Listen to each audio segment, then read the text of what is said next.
परम पूज्य श्री मुरलीधर जी महाराज, हमारे शक्ति मीना जी माता जी, आप सभी लोग आज यहाँ आप सब लोगों के बीच में आकर मुझे इतनी खुशी हुई। जैसे पूज्य श्री मुरलीधर जी महाराज जी ने कहा, मैं कल रात को ही, वैसे आज सुबह, कल रात को बहुत लेट नाइट, आज सुबह विदेश से वापस लौटकर दिल्ली पहुंची और फिर सुबह दोबारा फ्लाइट लिया जोधपुर आने के लिए।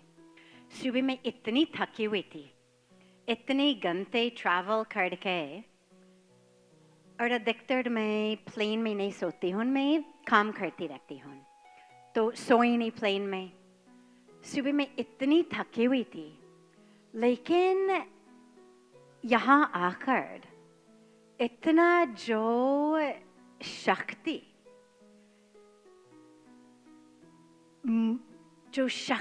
आई मुझको, यहाँ आकर सबको सुन के, गौ माता का दर्शन किया, कि लगता है कि मतलब कहीं गए नहीं, लगता कि कोई ट्रैवलिंग हुआ नहीं। और यही सचमुच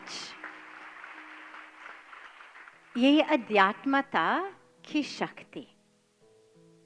थकावट तो है शरीर में, लेकिन शरीर तो अलग है।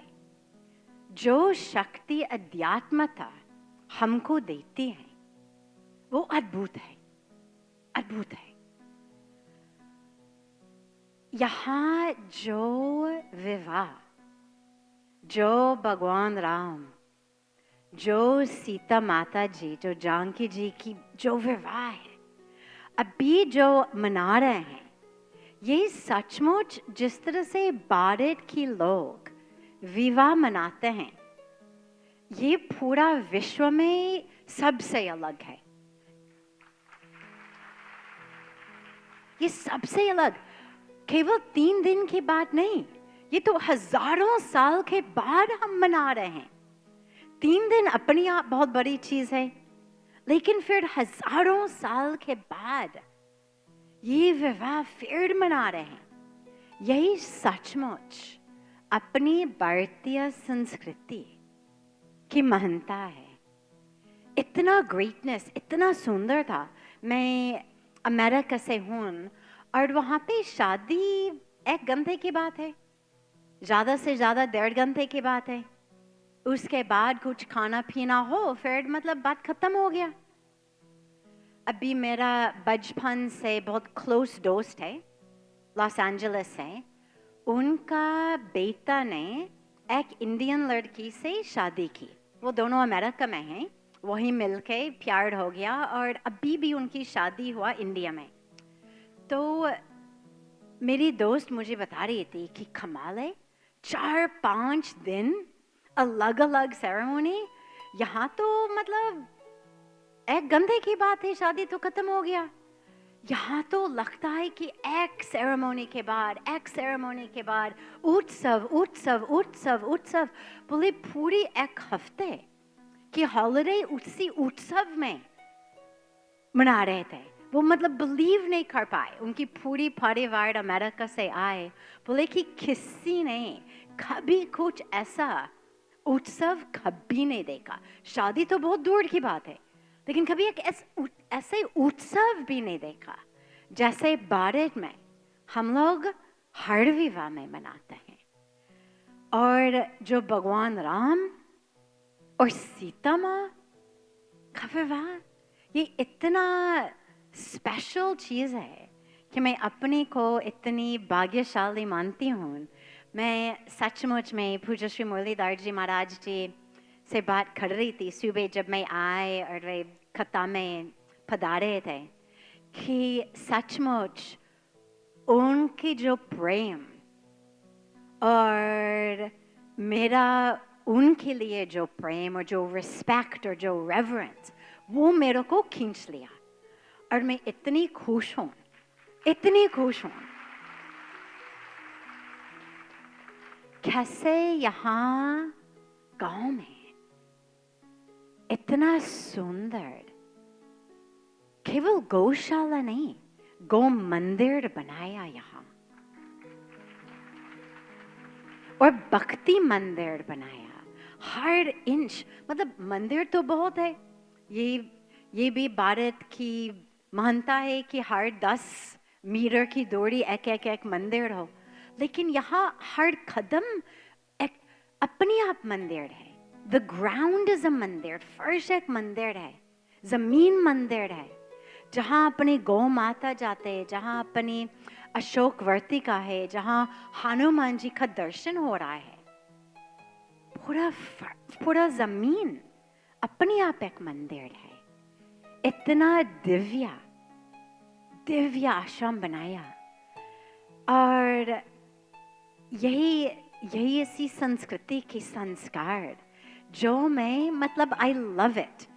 जैसे पूज्य श्री मुरलीधर जी महाराज जी बता रहे थे, मैं अमेरिका से हूँ, और यहाँ भारत में 28 साल से रहने का अवसर मिला। गंगा के किनारे ऋषिकेश में सबको आमंत्रित करती हूँ कि जब महाराज जी का हर साल पूरा 1 महीने का कथा होती है वहाँ परमार्थ निकेतन में, गंगा के किनारे ऋषिकेश में, गर्मी के मौसम मई जून में, आप सभी आइएगा। इतना दिव्य, इतना सुंदर, तो माँ गंगा ने मेरा दिल को खींच लिया 23 वर्ष पूर्व, और मेरा पूरा जीवन को खींच करके, ब्लेस करके पूरा बदल दिया। और तब से वहाँ पूज्य स्वामी चिदानंद सरस्वती जी महाराज जी के आशीर्वाद से वहाँ रहने का अवसर मिला। और इसी संस्कृति, इसी संस्कारों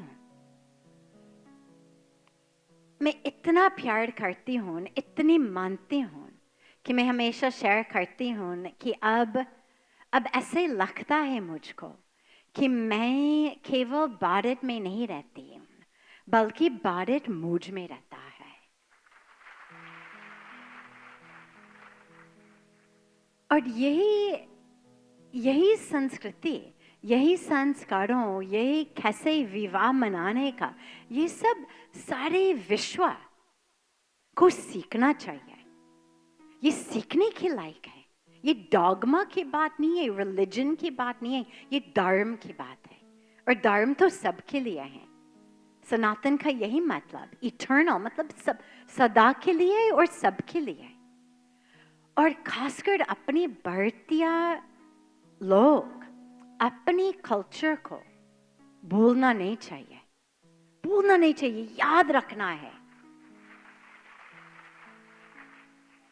कि यही विवाह केवल मनाने की नहीं, मनाने तो बहुत बढ़िया है, लेकिन इसको कैसे जिए, अपने जीवन में कैसे जिए, हर मिनट, हर मोमेंट, हर रोज, ताकि ये प्रेम का रस जो है, प्यार के रस हर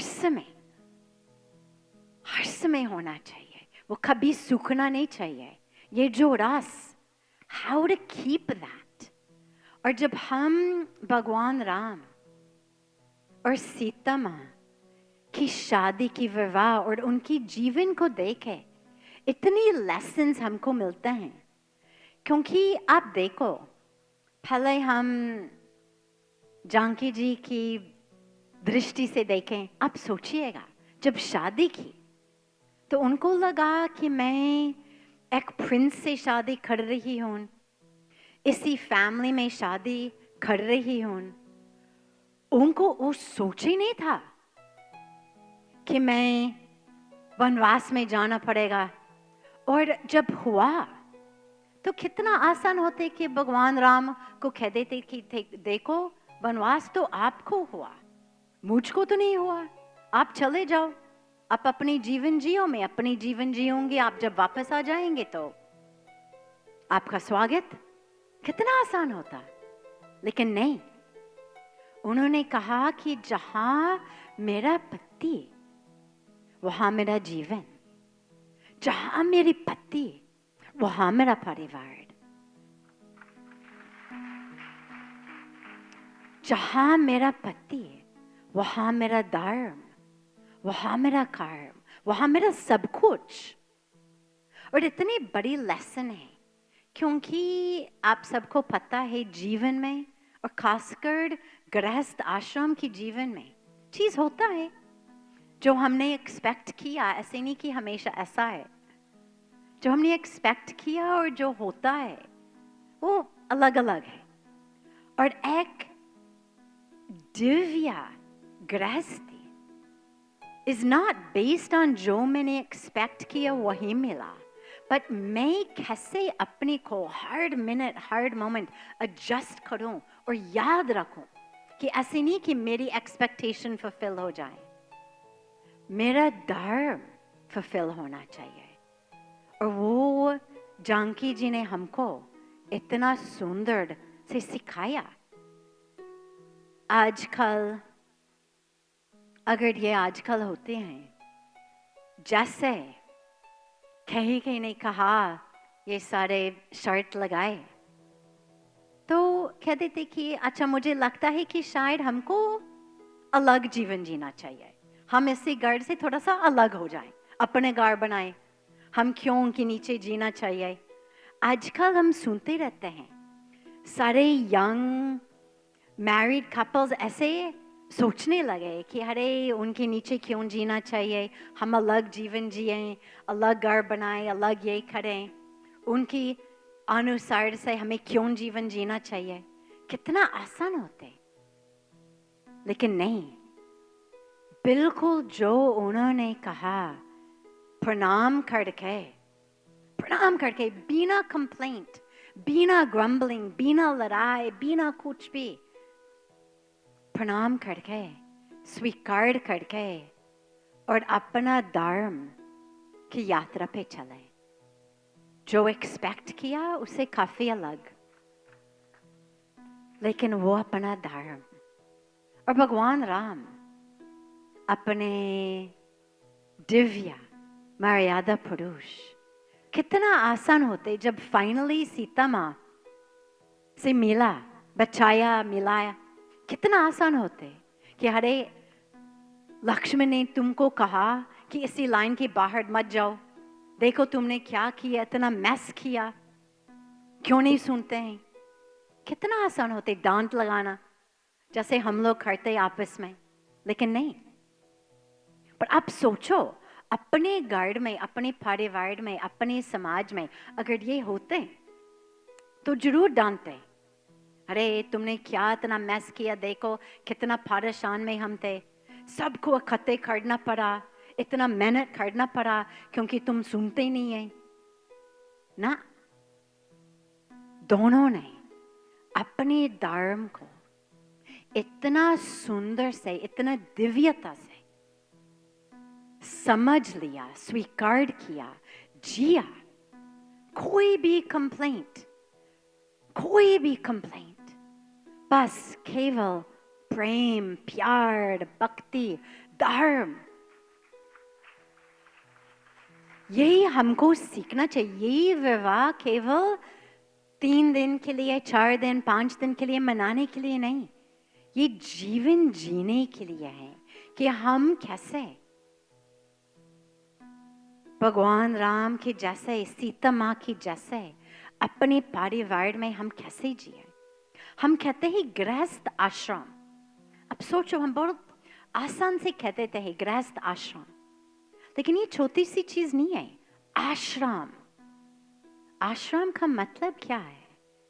जहां हम जाते हैं आत्मदर्शन करने के लिए, भगवान से जोड़ने के लिए। आश्रम का ये मतलब है, जब हम आश्रम में आते हैं तो अध्यात्मता में डुबकी लगाना है, अध्यात्मता की जीवन जीना चाहिए।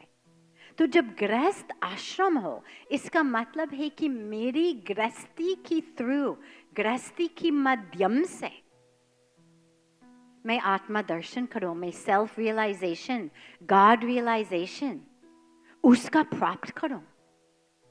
लोग कभी कभी कहते हैं कि अरे ये तो गृहस्थी है, फिर मेरा अध्यात्मता का जीवन अलग है। लोग कंप्लेन भी करते हैं कि कभी कभी मतलब अध्यात्मता के लिए समय नहीं है क्योंकि गृहस्थी में फंसे हुए हैं। आप बिल्कुल ऐसे मत सोचो।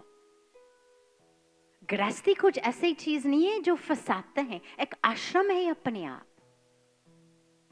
ऐसी नहीं कि गृहस्थी के जीवन उधर, अध्यात्मता के जीवन उधर। अगर आप गृहस्थ आश्रम में हो, इसका मतलब है कि वो है आपकी आश्रम।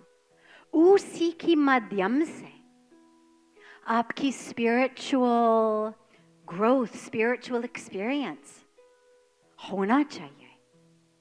तो वो याद रखिएगा। और लास्ट अपने हनुमान जी, क्योंकि उनकी विवाह, उनकी सारे जो लीला हुआ, उसका प्रसाद जो है कि हनुमान जी आए।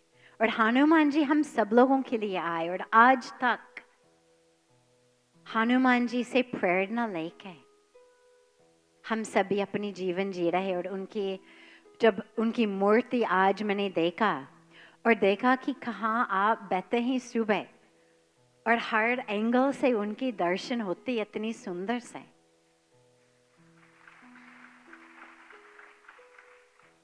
हनुमान जी ने इतना सिखाया। मैं बस एक ही चीज शेयर कर लेती हूँ, फिर इसकी समाप्त करूँ। पर मेरा फेवरेट चीज़ है हनुमान जी के बारे में। जब भी मैं उनको देखती हूँ, मेरा ऐसा प्रार्थना है, क्योंकि देखो जब उन्होंने सारे हीरोइक फीट्स किया, जब हम हनुमान चालीसा गाते हैं, हनुमान जी के बारे में बात करते हैं, सुंदरकांड पाठ करते हैं, तो क्या क्या हनुमान जी ने किया।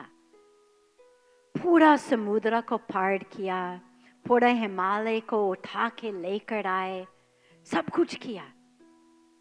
सूरज को ऐसे रखा कि सेट ना हो जाए। लेकिन जब लोगों ने उनसे पूछा कि हनुमान जी आपने ये सब चीज कैसे किया, तो हनुमान जी का आंसर जो है मेरी पूरी जीवन के लिए इतना प्रेरणा है। शुरू से हनुमान जी तो शुरू से ही मेरा इष्ट देवता है।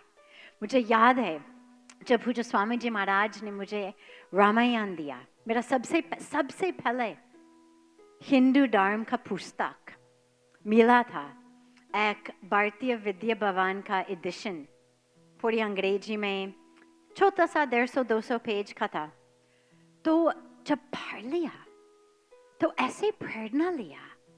तो क्योंकि हनुमान जी का आंसर क्या था, उन्होंने नहीं कहा कि अच्छा मैं रोज जिम जाता हूँ और मैं वो पहाड़ को उठाने वाला एक्सरसाइज करता हूँ, मैं पूरा बेंच प्रेस करता हूँ ताकि जो भी उठाना है मैं आराम से उठा पाऊंगा।